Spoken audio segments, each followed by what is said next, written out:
bersyukur karena ada terang bagi jalan kehidupan kami yang seringkali juga digoda oleh kegelapan, oleh pergumulan dan masalah. Tapi firman Tuhan sebagai penuntun jalan yang tentu dan pasti tidak akan pernah menyesatkan kami. Oleh sebab itu kami bersyukur untuk firman Tuhan sebagai terang dan penuntun langkah hidup kami yang Kau berikan kepada kami. Sehingga walaupun kami tidak bisa melihat Tuhan secara fisik, tapi kami bersyukur ada perkataan Tuhan yang senantiasa bisa kami baca dan kami renungkan. Oleh sebab itu pada hari ini kami kembali menadahkan hati kami untuk kembali mendengar Tuhan berfirman kepada kami, dan tolong kami ya Roh Kudus supaya kami juga membuka hati dan mau dengar-dengaran akan firman Tuhan kepada masing-masing kami, baik kami sebagai orang tua maupun kami sebagai anak-anak. Terima kasih untuk waktu ini. Di dalam nama Yesus kami berdoa. Amin. Selamat pagi semuanya. Agak beda suasana ibadah kita hari ini karena kita beribadah bersama dengan anak-anak, karena bertepatan hari ini kita sama-sama memperingati Pekan Anak khususnya di gereja kita. Maka anak-anak datang beribadah bersama dengan kita dan mereka melayani Tuhan melalui puji-pujian. Bapak Ibu Saudara, hari ini mari kita merenungkan satu bagian firman Tuhan dalam Ulangan pasal yang ke-6. Ulangan pasal yang ke-6 ayat yang pertama sampai yang ke-9.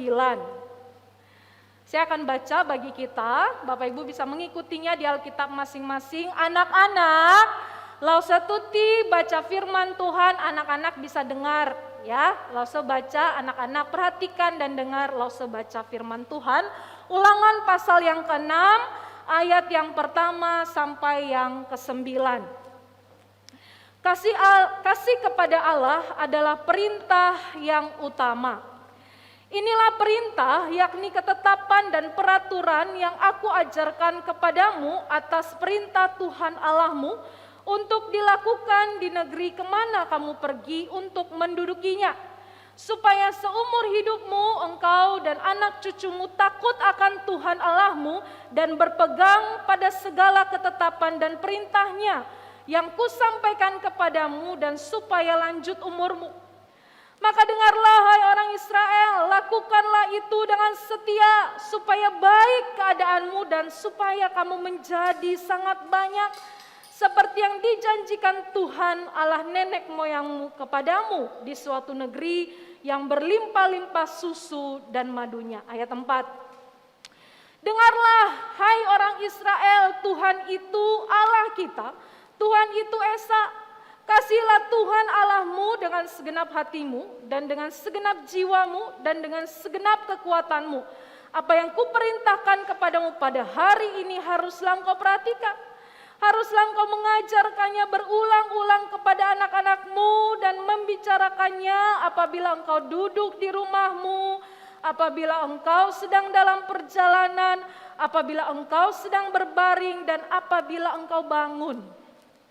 Haruslah juga engkau mengikatkannya sebagai tanda pada tanganmu, dan haruslah itu menjadi lambang di dahimu, dan haruslah engkau menuliskannya pada tiang pintu rumahmu dan pada pintu gerbangmu.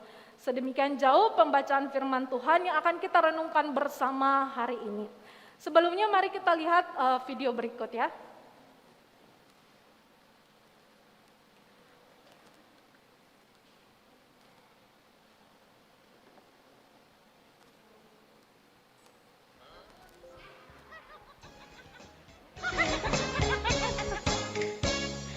八戒心肠可爱，舌头大罗，只会说摔跤血怪，能着八戒儿是个可爱。八戒。Nah, ini suami saya dan anak kami ya. 可爱，舌头大罗，只会说摔跤血怪，能着。 Nah, jemaat sekalian, dari video yang kita lihat tadi yang menunjukkan kepada kita bahwa anak-anak itu peniru yang hebat. Mereka peniru yang ulung, ya. Apa aja yang kita lakukan bisa loh cepat mereka untuk meniru kita. Ya, anak-anak sekolah minggu tadi di KU1 Tuti udah tanya, ya biasanya kalau mama dandan pakai lipstik, anak-anak perempuan lihat dari jauh, lalu kemudian diam-diam ambil lipstik mama dan mulai belajar pakai lipstik. Mencong sana, mencong sini enggak apa-apa, yang penting pakai lipstik, ya. Lihat mama pasang alis, kayaknya bagus tuh kayak burung elang. Ambil pensil alis mama, lalu coba lukis alisnya. Mencong sana, mencong sini, ndak apa. Yang penting meniru seperti mama. Ya. Atau anak-anak laki misalnya, ya apa ya biasanya mereka tiru ya. Kalau papa misalnya pulang kerja udah capek, lalu kemudian masuk ke rumah sambil minum kopi, angkat kaki. Nah, anak-anak laki-laki biasanya cepet tuh meniru papanya. Lalu dia nonton Upin Ipin, dia sambil angkat kaki. Kenapa? Kayak bapaknya. Gitu ya. Bapak Ibu Saudara, anak kami Bless itu masih usia 15 bulan. Nah, suami saya itu kan senang lagu-lagu dangdut sama lagu-lagu daerah. Nah, satu kali suami saya itu kalau kerja dia setel musik itu lalu dia joget gitu ya. Lalu kemudian Bless sekali aja dia lihat papanya joget begitu, maka setiap kali disuruh joget atau dengar musik pasti gayanya begitu. Gitu ya.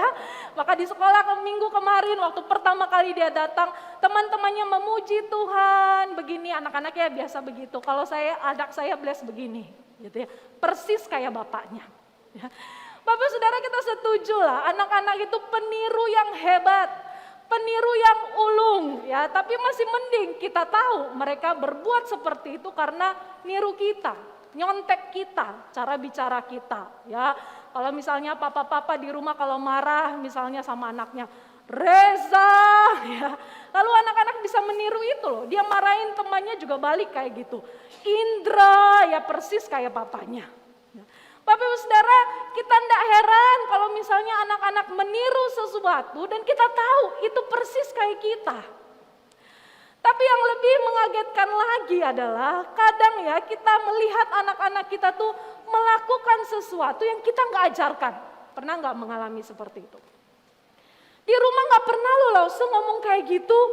Nggak ada loh kita ngajarin, niruin seperti itu. Tapi kok ya bisa anak saya melakukan sesuatu di rumah kami tidak pernah ajarkan. Tidak ada budaya seperti itulah kok bisa anakku melakukan itu. Beberapa waktu yang lalu kami beberapa lausa sekolah minggu itu besuk salah satu anak sekolah minggu. Baru kelas 5 SD, anak perempuan. Lalu mamanya cerita begini. Lause, ini dia udah minta di smoothing rambutnya. Nah bukan cuma itu anak perempuan ya, bukan cuma itu. Tapi dia minta rambutnya di bagian depan tuh dicat warna biru. Udah di smoothing, lalu kepingin lagi depannya tuh dicat warna biru. Lalu mamanya kaget, nggak tahu dia lihat dari siapa model rambut begitu. Mana boleh, saya bilang dia loh, semana boleh anak SD rambut begitu, aneh-aneh nanti guru marah loh. Ya, nggak tahu dia belajar dari mana, dia lihat dari mana. Lalu tanya ke anaknya, oh dia lihat dari HP. Personil K-pop, Korea, dia kepingin kayak gitu. Ya. Nah Bapak Ibu waktu saya ngomong seperti itu ya, kebetulan waktu kami besuk itu ada teman dari mama anak ini. Wah dia dengar cerita dari mama anak sekolah minggu itu, dia menimpali juga gitu. Iya Ci, anakku juga dulu begitu, sekarang loh anakku 14 tahun, aduh udah pusing deh ngurusnya. Gitu ya, wah kebetulan ada Lause Evi juga punya anak remaja, oh heboh deh cerita bagaimana pergumulan mereka mengurus anak. Lalu waktu heboh cerita, rame cerita pergumulan mereka mengurus anak, terus saya bilang begini, iya memang itulah pergumulan kita orang tua. Zaman sekarang ya, mana mungkin kita bisa membendung informasi yang datang. Asal anak punya gadget aja, apapun dia bisa tahu. Gitu ya. Maka tugas kita orang tua tuh harus dampingi, harus ajarkan yang baik, harus ajarkan firman Tuhan loh pelan-pelan loh Ci, supaya dia bisa filter mana yang boleh dan mana yang enggak boleh. Nah waktu saya ngomong itu, dia bilang begini, iya loh dulu anak-anak tuh rajin sekolah minggu, tapi sekarang loh udah remaja, malas ke gereja. Nah, perhatikan, Waktu saya bilang anak-anak harus diajar firman Tuhan, lalu si ibu ini langsung menimpali. Dulu anak-anak rajin ke gereja, sekarang enggak. Saya berpikir dan saya menduga jangan-jangan Bapak Ibu, mindset kebanyakan orang tua atau orang dewasa waktu kita bicara tentang anak-anak harus diajarkan firman Tuhan, pikiran kita langsung kemana? Ke gereja. Hamba Tuhan, lause sekolah minggu, tugasnya di sana, gitu ya. Padahal kalau kita baca tadi kitab Ulangan itu kita akan menemukan bahwa justru Musa menasehatkan pengajaran firman Tuhan itu terjadi di dalam relasi keluarga, orang tua kepada anak. Musa berkata di ayat yang ke-6 sampai yang ke-7, apa yang kuperintahkan kepadamu pada hari ini harus engkau perhatikan, harus kau ajarkan berulang-ulang. Bukan sesekali ya, atau seingatnya. Tapi berulang-ulang kepada anak-anakmu. Membicarakannya waktu duduk, waktu berjalan, waktu berbaring, waktu engkau bangun. Gitu ya. Bapak Ibu, apa perintah yang dimaksud oleh Musa? Kita bisa lihat itu dalam keseluruhan kitab Ulangan. Misalnya ya di pasal 5. Musa itu mengulang kembali 10 perintah Tuhan. Apa isinya? Ya, misalnya jangan lupa hari Sabat, hormat orang tua, kemudian jangan berzina, jangan mencuri dan lain sebagainya. Maka sepanjang kitab Ulangan itu ada firman Tuhan yang kembali diulang oleh Musa supaya bangsa Israel waktu masuk tanah Kanaan mereka tidak melupakan Tuhan. Bapak Ibu, tentu indah bukan jikalau pengajaran firman Tuhan yang terus menerus itu juga terwujud dalam keluarga kita, gitu ya.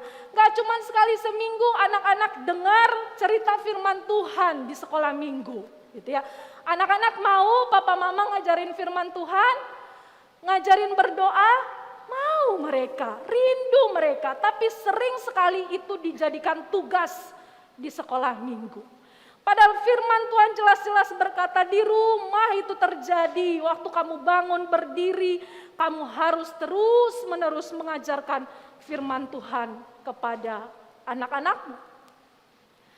Lalu kemudian mungkin kita berpikir begini, Lausu, gimana caranya? Ya, saya tidak bisa ngajar, saya cuma lulusan SD, saya cuma ibu rumah tangga lah, tidak bisa saya kalau kayak Lause-lause di sekolah minggu.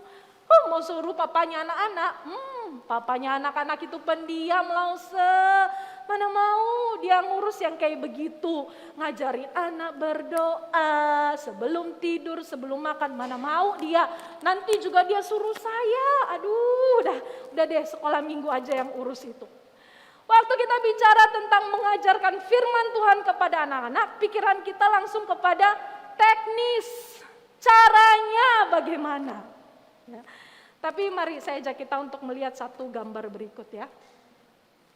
Seorang ibu, katakanlah ibu A. Dia bertanya kepada ibu B di sebelahnya. Dia tanya apa?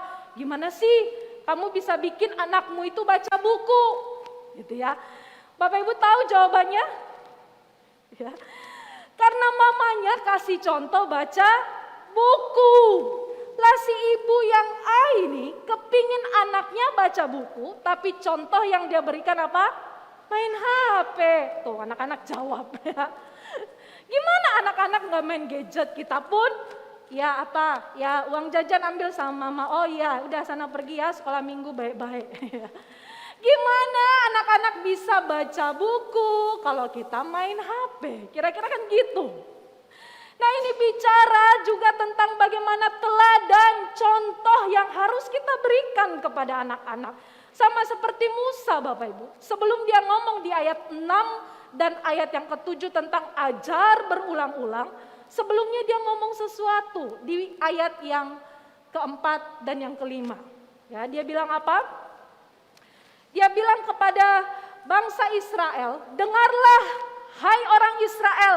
Tuhan Allah kita itu Tuhan yang esa. Kasihi Tuhan Allahmu dengan segenap hati, jiwa dan kekuatanmu. Baru habis itu Musa berkata, ajarkan terus menerus kepada anak-anak. Artinya apa? sebelum mengajarkan kepada anak-anak, mereka sendiri harus mengalami, harus menunjukkan bahwa mereka tuh setia kepada Tuhan yang esa, tidak mendua hati kepada Tuhan, dan mereka harus mengasihi Tuhan. Kenapa kita tahu pergumulan bangsa Israel hidup di tengah-tengah bangsa yang politeisme, percaya banyak Tuhan dan berhala, dan gampang sekali mendua hati. Itu sebabnya Musa berkata, ayo percaya Tuhan tuh esa, gak ada yang lain, jangan sembah berhala. Bapak Ibu Saudara, ini bicara tentang pentingnya iman, teladan kerohanian yang harus dimiliki oleh orang tua. Orang tua harus menunjukkan bahwa dia percaya Tuhan yang esa dan mengasihi Tuhan. Jangan sampai ya, kita ini orang tua justru yang mendua hati kepada Tuhan, kita justru yang tidak mengasihi Tuhan. Kita Kristen tapi kita masih pakai jimat gitu ya. Kita masih percaya dukun, anak seminggu gak sembuh aja cepet-cepet cari orang pintar. Kita masih pakai penglaris, padahal kita Kristen, kita mendua hati sama Tuhan. Bagaimana anak-anak bisa melihat teladan iman kita? Bapak Ibu Saudara, jadi mengajarkan perintah Tuhan kepada anak-anak itu tidak hanya bicara tentang cara atau teknisnya. Nah, kalau kita bicara itu nanti Bapak Ibu bisa join di sekolah minggu. Kita belajar sama-sama. Ya. Tapi tidak hanya bicara tentang itu, tapi juga bicara terlebih dahulu tentang teladan iman anak-anak yang mereka lihat dari kita orang tua.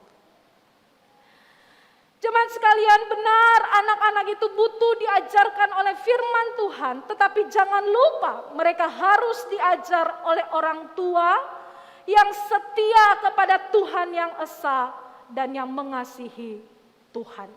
Ayo coba kita cek hidup kita sebagai orang tua. Apakah di hadapan Tuhan kita sedang mendua hati dan tidak mengasihi Tuhan? Betapa mirisnya Bapak Ibu Saudara, karena seringkali justru yang terjadi adalah sebaliknya. Anak-anak justru yang seringkali mengingatkan orang tua dalam hal-hal yang baik. Pak, marah terus, jangan marahin mama kayak gitu.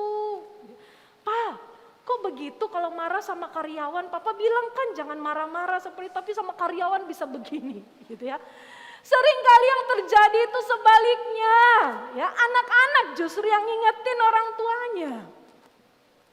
Nah, satu kali ada suami istri, ya pulang dari luar karena hujan deras, cepat-cepat masuk rumah, lalu ganti baju, lalu mereka cepat-cepat masak Indomie karena lapar. Ya hujan-hujan enak ya makan Indomie, oh cepat-cepat masak, lalu kemudian udah jadi makan deh, makan dengan lahapnya. Anaknya di pojok sana lihat. Gitu ya.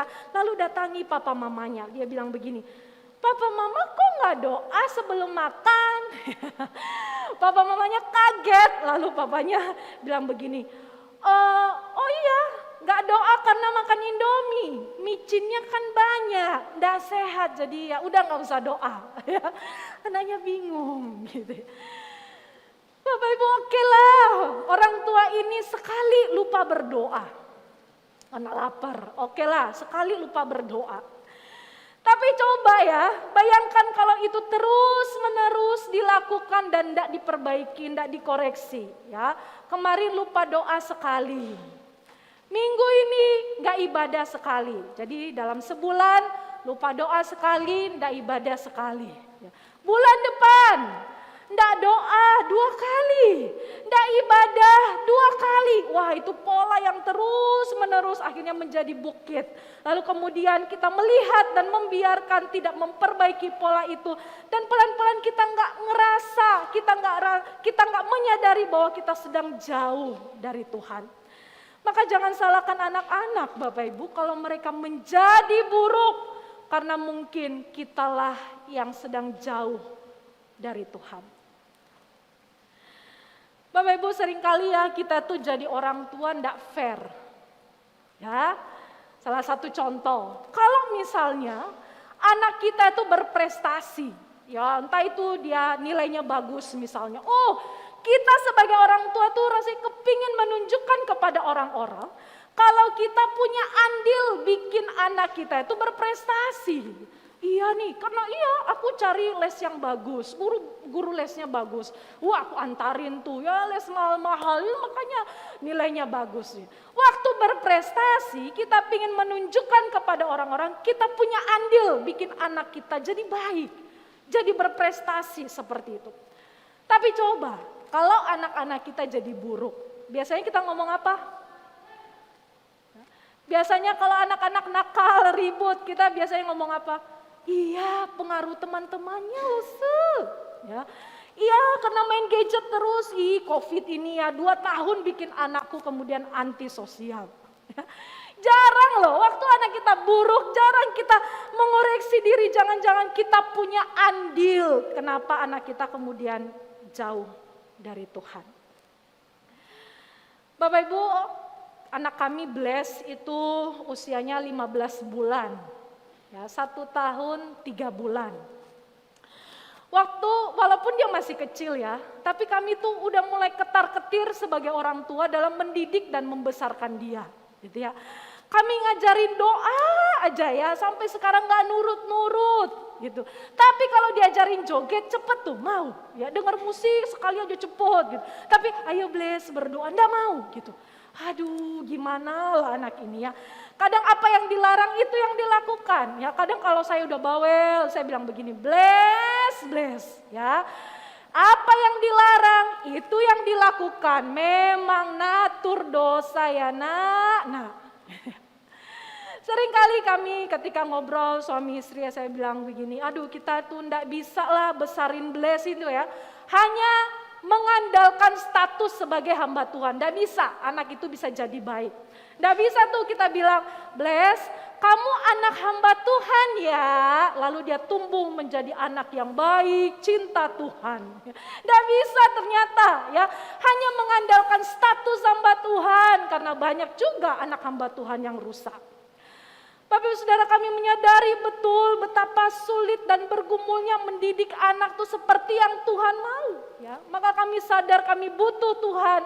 Kami butuh hikmat Tuhan dan kami butuh pertolongan Tuhan.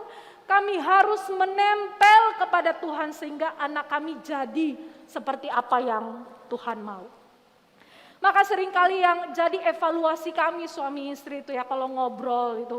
Gimana sih supaya kita tetap konsisten dekat sama Tuhan gitu. Gak peduli betapa padatnya pelayanan, gak peduli betapa malasnya kita, harus tetap ada waktu untuk Tuhan. Ya. Saya pernah bacakan satu postingan kepada suami saya. Ya, saya bilang begini ke mereka, ke suami saya bilang begini, kalau iblis tidak bisa bikin kita jadi buruk, maka dia akan bikin kita jadi sibuk sehingga kita jauh dari Tuhan. Sekali lagi ya, kalau iblis tidak bisa bikin kita jadi buruk, maka dia akan bikin kita jadi sibuk sehingga kita jauh dari Tuhan. Dan bukankah kata sibuk itu kosakata yang sering muncul bagi kita orang tua ya, bagi kita orang dewasa, gitu. Ke gereja sibuk, ya, pelayanan sibuk, gitu. Ngurus anak sibuk, itu kosakata kita orang tua ya.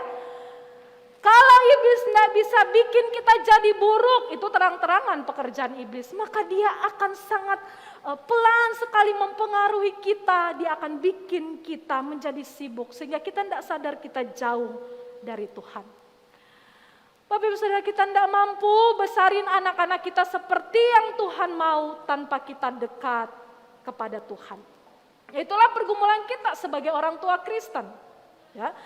Tapi saya ajak kita untuk melihat realita yang lain Bapak Ibu.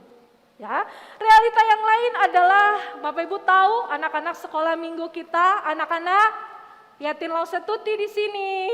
Ya, anak-anak sekolah minggu kita itu ada sekitar 20-an orang. Mereka masih ada yang live streaming di rumah, ada kelas balita di bawah. Dan jemaat tahu beberapa di antara anak-anak sekolah minggu kita itu orang tuanya belum percaya Tuhan. Saya sebutinnya salah satunya ada Reza, ada Aldo, ya. Belum percaya Tuhan. Lalu bagaimana mereka jadi seperti apa yang Tuhan mau, ya? Mereka tentu tidak bisa mendapatkan pendidikan, orang tua yang mengajar mereka takut akan Tuhan. Inilah realita pergumulan yang lain tentang mendidik anak.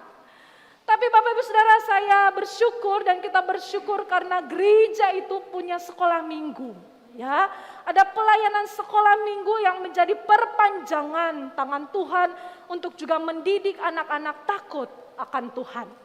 Tapi ingat, sekalipun ada pelayanan sekolah minggu, tidak akan pernah bisa menggantikan peran orang tua dalam mendidik anak takut kepada Tuhan. Gitu ya. Anak-anak di sekolah minggu cuma sekali seminggu datang, itu pun cuma 1,5 jam. Mereka bermain, ngobrol sama laus-lausnya, dengar firman, mereka didoakan langsung pulang. Gitu ya. Tidak akan pernah bisa menggantikan peran orang tua dalam mendidik dan membesarkan mereka takut akan Tuhan. Tapi bagaimanapun Bapak Ibu, pelayanan sekolah minggu sudah menjadi perpanjangan tangan Tuhan untuk memperkenalkan Tuhan kepada anak-anak. Saat ini ada laus-laus sekolah minggu, ada 9 orang selain kami hamba-hamba Tuhan. Ya, dari jemaat sendiri ada 9 ya, laus-laus sekolah minggu yang melayani, dan kami sangat butuh tenaga, support, dan mari bergabung dengan kami untuk melayani anak-anak ini. Karena case-nya mereka ada yang orang tuanya belum percaya Tuhan. Bapak Ibu Saudara, kalau kita orang tua fisik saja mengalami pergumulan dalam mendidik anak-anak, guru-guru sekolah minggu, apalagi itu bukan anak-anak mereka. Ya. Kalau anak-anak kita bisa jewer ya. Ini bukan anak-anak mereka, mereka harus ada setiap minggu, tugas ataupun tidak tugas harus standby di sekolah minggu. Mereka harus ibadah, mereka harus ikut kelas persiapan, bikin peraga, belajar di depan kacang, angkat tangan gimana, senyum supaya lucu sama anak-anak. Oh, Bapak Ibu enggak tahu pergumulan lauso-lauso untuk mengajar. Kadang hampir tengah malam mereka pulang kerja, kayak Lauso Tiok, dia ngajar. Gitu. Kadang malam jam-jam 11, jam 10 itu masih WA-an sama saya, ini Lause gimana ngomongnya di depan anak-anak, bikin peraga bagaimana. Orang tua enggak tahu pergumulan Lause-Lause di sekolah minggu. Nah, terkadang seringkali mereka juga enggak semangat untuk melayani, mereka butuh support. Maka seringkali ketika saya udah lihat Lause-Lause udah mulai enggak semangat gitu ya, saya kumpulin mereka lagi waktu kami nanti rapat atau kelas persiapan, saya sering ingetin mereka untuk membangun semangat mereka lagi. Saya bilang begini, pelayanan sekolah minggu adalah pelayanan yang berbeda. Kenapa? Karena pelayanan sekolah minggu adalah pemberitaan firman, kita berkhotbah di hadapan anak-anak. Jadi pelayanan sekolah minggu bukan pelayanan yang sepele atau tempat menitip anak. Jangan sampai kita berpikir begitu ya. Karena guru-guru sekolah minggu justru betul-betul mempersiapkan materi ajar untuk mengajarkan anak-anak. Pelayanan sekolah minggu bukan pelayanan yang sepele. Bukan tempat menitip anak, tapi pelayanan berkhotbah di hadapan anak-anak. Maka ayo tetap selalu semangat, ayo Tuhan melihat jerih payah kita, ayo jaga relasi sama Tuhan, ayo setia beribadah. Karena apa? Anak-anak butuh diajar oleh orang tua, oleh lause-lause yang setia kepada Tuhan dan yang mengasihi Tuhan. Anak-anak butuh dan harus diajar oleh orang tua, oleh lause-lause yang setia kepada Tuhan dan yang mengasihi Tuhan. Maka sebagai anak, ya, sebagai anak, baik kita yang masih remaja, yang sudah pemuda maupun anak sekolah minggu, ya, sebagai anak-anak jangan tutup telingamu, jangan tutup hatimu ketika orang tuamu mengingatkanmu, ayo berdoa, ayo baca Alkitab, datang ibadah. Jangan bilang mama cerewet, kuno, ya nggak ngerti anak muda. Waktu mungkin orang tuamu ngingetin kamu kalau posting foto yang sopan lah bajunya, gitu ya. Jangan bilang orang tuamu kuno, cerewet, ya. Karena itu perintah Tuhan untuk papa mama. Anak-anak jangan tutup telingamu, ya. Waktu mama, papa tegur, jangan bohong ya. Jangan pukul teman. Jangan memaki waktu kala main game. Biasanya siapa yang suka memaki waktu kalah main game? Tut, ya kalah dasar tit. Terus mama dengar, jangan ngomong seperti itu, udah di sekolah minggu masih memaki. Lalu kita seringkali apa? Tutup telinga, ya. Kita sebel, kita marah waktu mama papa tegur kita, pura-pura enggak dengar. Ya. Tidak boleh sebel, tidak boleh marah karena itu tugas orang tua dari Tuhan. Bapak Ibu Saudara, hari ini kita beribadah bersama dengan anak-anak. Dari depan sini saya melihat suasana yang berbeda. Ya, beberapa dari kita suka lihat anak-anak. Kenapa ribut gitu ya, gerasa gerusu, beberapa dari mereka tadi mondar mandir. Mungkin ya image orang terhadap anak-anak itu kebanyakan adalah ganggu. Betul apa betul? Ya. Oh, anak-anak ini bikin ribut ya, enggak konsen ya. Enggak ngerti dikasih tahu jangan ribut ya tuh kan jalan-jalan ya. Bapak Ibu Saudara, terkadang kehadiran anak-anak itu bikin kita orang dewasa itu terganggu. Bikin kita enggak nyaman, enggak konsen karena kita melihat mereka hanya sebagai pengganggu dan gak ngerti apa-apa, dikasih tahu sekali gak ngerti, padahal tadi udah janji, iya loh se, gak akan ribut, iya loh se, gak akan mondar-mandir, mondar-mandir. Gitu ya. Seringkali image kita kepada anak-anak yaitu ganggu, gak ngerti, mesti berulang-ulang. Dan mungkin ini juga yang kemudian dirasakan oleh para murid. Dalam satu kisah, dalam Markus 10 ayat 13 sampai Markus 10 ayat 13 sampai 16. Di situ dikisahkan ada orang-orang tua yang mau bawa anak-anaknya itu kepada Yesus. Lalu apa yang dilakukan oleh murid-murid? Mereka bukan hanya melarang, tapi mereka marah. Ya, mereka bukan hanya larang, nggak boleh ya. Itu masih mending, nggak boleh ya dekat-dekat Tuhan Yesus. Tapi dikatakan di sana, mereka marah ketika orang tua itu bawa anak-anak kepada Tuhan Yesus. Waduh, apa yang dilakukan Yesus? Apa respons Tuhan Yesus ketika dia melihat apa yang dilakukan para murid? Sebaliknya, Yesus justru memarahi balik para murid. Dan Yesus mengundang anak-anak itu, menyambut anak-anak itu untuk datang kepadanya. Dia pangku dan dia berkati. Bapak Saudara, yang menarik adalah satu bagian ini. Dicatat di Markus itu. Bahwa ketika Yesus mengizinkan anak-anak itu datang kepadanya. Lalu Yesus menjadikan anak-anak itu sebagai ilustrasi menyambut kerajaan sorga. Kenapa? Karena memang anak-anak itu datang kepada Yesus dengan apa adanya. Berbeda dengan kita orang dewasa. Yang kadang kita tuh datang kepada Tuhan dengan ada apanya. Makanya Yesus berkata, biarkan anak-anak itu datang kepadaku karena mereka inilah yang mempunyai kerajaan sorga. Sambutlah kerajaan sorga seperti anak-anak. Bapak Ibu Saudara, mari sambut anak-anak, mari didik mereka seperti yang Tuhan mau. Karena Yesus pun sungguh menyambut mereka karena mereka juga adalah anak-anak Tuhan. Maka yang menjadi pertanyaannya adalah, siapkah kita orang tua? Siapkah kita lause-lause? Siapkah kita orang dewasa untuk membawa anak-anak kepada Tuhan? Dengan terlebih dahulu memberikan teladan iman kepada mereka. Dan menunjukkan kita mengasihi Tuhan yang esa dan tidak akan mendua hati kepadanya. Dan anak-anak melihat teladan kita. Mari kita ambil waktu sejenak untuk merenungkan bagian firman Tuhan ini. Anak-anak, mari kita berdoa ya, lipat tangannya, kita mau berdoa sama-sama. Ayo semua dalam sikap berdoa.